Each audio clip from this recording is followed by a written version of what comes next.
When someone you love loses someone they love, you might want to help, but feel intimidated by the enormity of that loss. What do you say to something like that? What can you say that can take it away, take the pain away, make them feel better? We put so much pressure on ourselves to help that oftentimes we fail to do anything. So what should you do? What should you say? Let's dive in.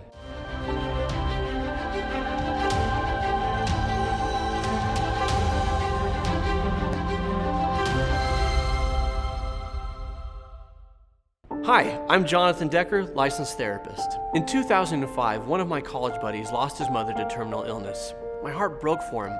I was close with my mom, and I struggled to comprehend what it would be like if she died. Although I wanted to be there for him, I found myself frozen into inaction, intimidated by the enormity of his loss.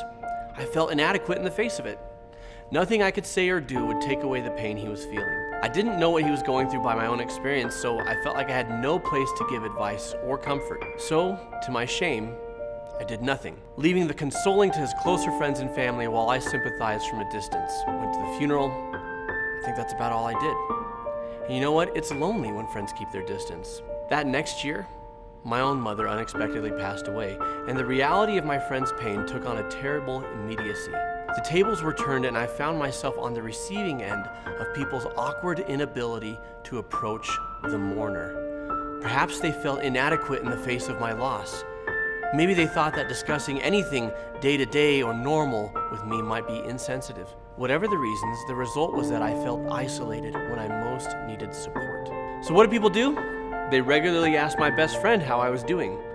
He told them that they should ask me themselves and that I'd probably appreciate the connection. Still, many held back, and it was a lonely time.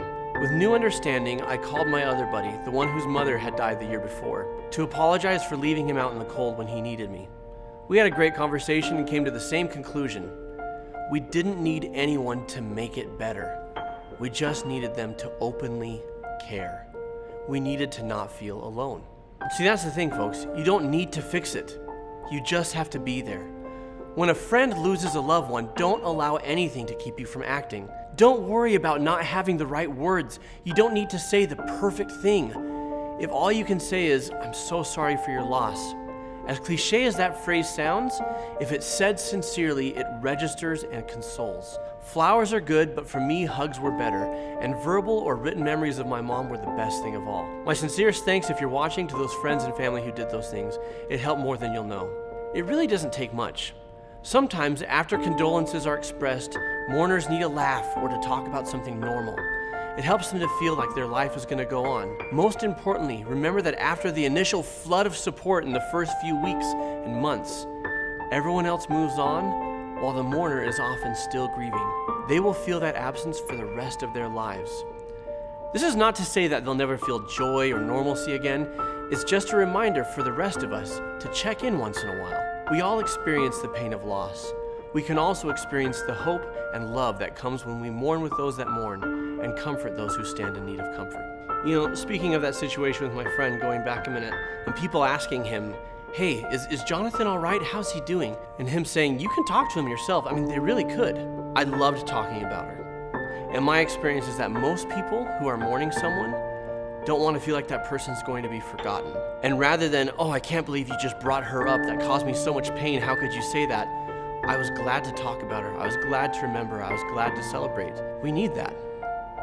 Now, if you're watching this, you've probably experienced a loss, or you're close to someone who has. Here at Mended Light, we are committed to helping you through the hardest times in your life. Whether that's abuse, whether that's infidelity, loss, any form of trauma. We have a whole category here. We have a whole playlist here on our YouTube channel on grief and mourning. I just did a video on how failing to mourn can hurt you. So if you like this one, go ahead and check that out. Now, when it comes to helping another through their grief, or the type of help that you needed when you were grieving, what helped? What was beneficial? What was useful? What was comforting? Let us know in the comments below, and read each other's comments, because we can all get ideas from one another. We're all here to help each other out.